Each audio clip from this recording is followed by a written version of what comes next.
আসসালামু আলাইকুম। এটা মসজিদুল হারামের ভিতর দেখেন, জমজম পানি কুলার দিয়ে জায়গায় জায়গায় সেট করা আছে এবং ওয়ান টাইম কাপ দেওয়া আছে। ওয়ান টাইম কাপ দেখেন, জমজম পানি সবাই পান করতেছে এবং পানিটা অত্যন্ত ঠান্ডা, ঠান্ডা করার ব্যবস্থা আছে দেখছেন।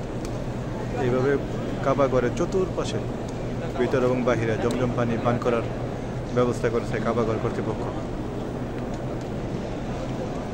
আমরা এখন বাইতুল্লাহর ভিতরে প্রবেশ করব।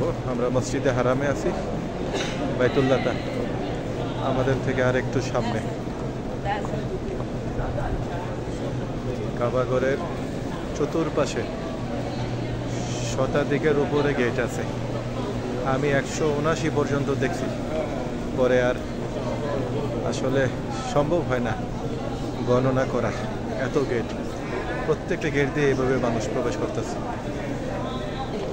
আমরা এখন আছি বাইতুল্লাহর প্রথম তলাতে। দেখেন, বাইতুল্লাহর প্রথম তলাতে পর্যন্ত তাওয়াফ চলতেছে। আমরা এখন এসকেলেটর দিয়ে নিচে চলে যাব। এসকেলেটরের ব্যবস্থা আছে এবং সিঁড়ির ব্যবস্থা আছে।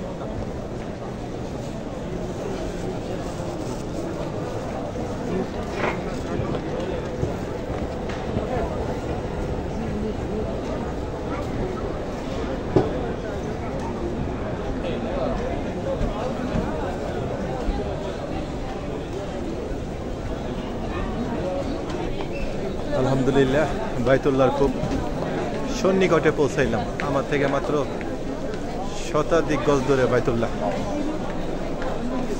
আমি নিয়ে যাচ্ছি।